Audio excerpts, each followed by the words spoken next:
Sering dikucilkan, Muhammadiyah adalah organisasi Islam terkaya di dunia dengan pemimpin yang sangat sederhana.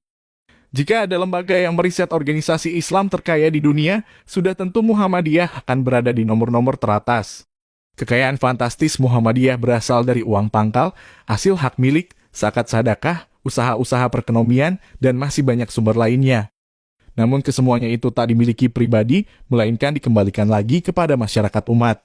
Diketahui setidaknya aset tanah yang dimiliki Muhammadiyah sekitar 21 juta meter persegi atau setara 30 kali lebih besar dari negara Singapura.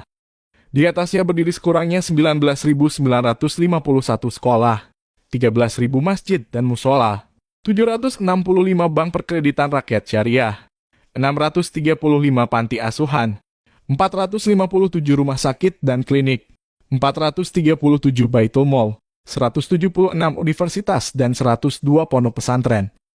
Bayangkan saja, seluruh aset Muhammadiyah adalah atas nama umat.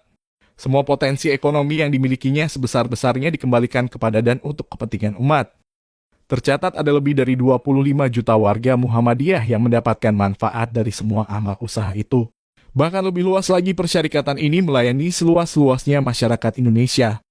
Sama sekali tak mengherankan jika banyak pakar menyebut bahwa Muhammadiyah merupakan organisasi Islam modern terbesar di dunia.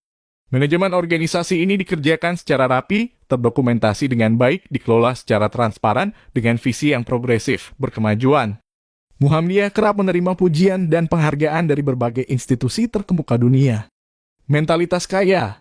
Kekayaan Muhammadiyah tak muncul seketika. Seluruh aset amal usaha dan bakti nyata Muhammadiyah merupakan kerja panjang selama 108 tahun.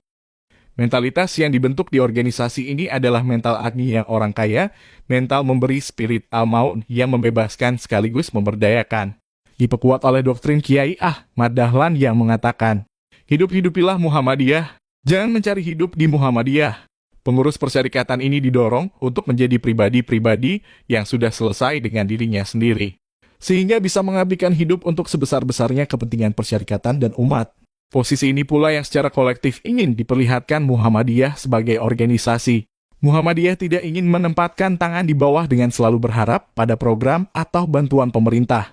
Sebaliknya, Muhammadiyah selalu bertanya apa yang bisa diberikan dan dibantu oleh Muhammadiyah untuk pemerintah, apalagi masyarakat Indonesia. Saat pemerintah membuat program BPJS Kesehatan sebagai bentuk jaminan kesehatan bagi masyarakat, misalnya, Muhammadiyah rela menalangi dulu sejumlah pembiayaan untuk dibayar belakangan lainnya.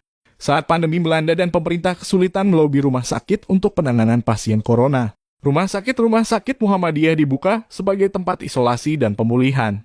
Belum lagi Lasismu yang mengkonsolidasi miliaran dana sebagai bentuk jaring pengaman sosial selama pandemi. Lihat juga ratusan ribu lapangan pekerjaan yang dibuka oleh ribuan amal usaha Muhammadiyah. Jutaan pelajar dan mahasiswa, serta puluhan juta alumni lulusan sekolah dan perguruan Muhammadiyah yang kini menggerakkan roda-roda peradaban negeri. Dalam satu abad lebih kiprahnya, dengan mentalitas kaya ini, Muhammadiyah terus berusaha memberi yang terbaik untuk negeri. Muhammadiyah serius menjadi pemain utama dalam mewujudkan Indonesia sebagai baldatun thayyibatun warabun ghafur, panggung eksistensi. Berangkat dari data dan fakta itu, jelas Muhammadiyah tak kekurangan panggung untuk menunjukkan eksistensinya. Jauh di belakang hari Muhammadiyah sudah selesai pada soal besar-besaran jumlah pengikut. Adu kuat dan adu keras dalam berteriak.